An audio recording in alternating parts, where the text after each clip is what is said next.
ഈശോമിശിഹായിക്ക് സ്തുതിയായിരിക്കട്ടെ. സ്നേഹമുള്ളവരെ, അടുത്തിടെ മനസ്സിലേക്ക് വന്ന ഒരു ലളിതമായ ആശയം നിങ്ങളുമായി പറയുവാനായി ആഗ്രഹിക്കുകയാണ്. ഒരിടത്ത് ഒരു കുട്ടിയും അവളുടെ പപ്പയും ഉണ്ടായിരുന്നു. പപ്പയും കുട്ടിയും തമ്മിൽ വളരെ നല്ലൊരു സ്നേഹബന്ധത്തിലായിരുന്നു. ഒരു ദിവസം ഈ കുട്ടിക്ക് പപ്പ ഒരു പാവക്കുട്ടിയെ മേടിച്ചു കൊടുത്തു. പിന്നീട് അന്ന് വൈകുന്നേരം പപ്പ വീട്ടിൽ വന്നപ്പോൾ കുട്ടിയോട് പറഞ്ഞു, മോളെ വാ, നമുക്ക് ഒരുമിച്ചിരുന്ന് കുറച്ചു നേരം സംസാരിക്കാം. കുട്ടി പറഞ്ഞു, ഇല്ല, ഞാൻ വരുന്നില്ല. പിന്നീട് അപ്പൻ പിറ്റേ ദിവസം കുട്ടിയെ തന്റെ കൂടെ ഭക്ഷണത്തിന് കഴിക്കാനായിട്ട് വിളിച്ചു. അപ്പോഴും കുട്ടി പറഞ്ഞു, ഇല്ല, പാവക്കുട്ടി തനിച്ചാണ്, എനിക്ക് പാവക്കുട്ടിയുടെ കൂടെ കളിക്കണം.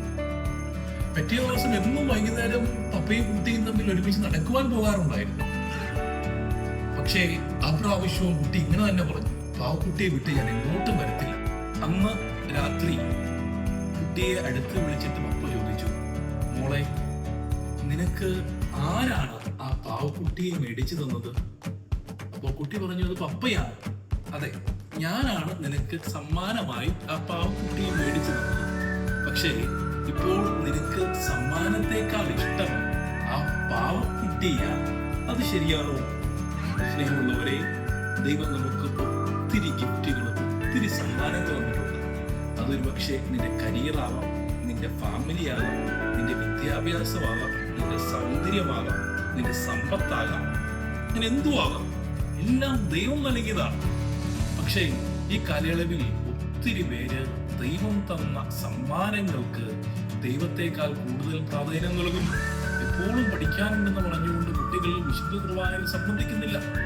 ജോലിക്ക് വേണ്ടി പലരും വിശുദ്ധ കുർബാനയ്ക്ക് വേണ്ടി അവരുടെ സമയം മാറ്റിവെക്കുവാനായിട്ട് തയ്യാറാകുന്നില്ല. ഫാമിലി ടൈം കൂടുതൽ ലഭിക്കുവാൻ വേണ്ടി വിശുദ്ധ കുർബാനയ്ക്ക് ഞായറാഴ്ച വരുവാൻ തയ്യാറാകുന്നില്ല. നോക്കൂ, ഇത് ദൈവത്തിന് മുമ്പിൽ പ്രീതികരമാണ്.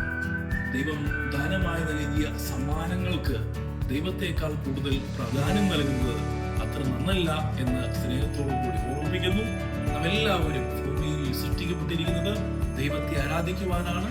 അപ്പോൾ നമുക്ക് എല്ലാം നൽകുന്ന, എല്ലാ ദാനങ്ങളും നൽകുന്ന ദൈവത്തെ ഹൃദയത്തോടെയും ആത്മാവോടെയും മനസ്സോടെയും നമുക്ക് ഒന്നായി ആരാധിക്കാം.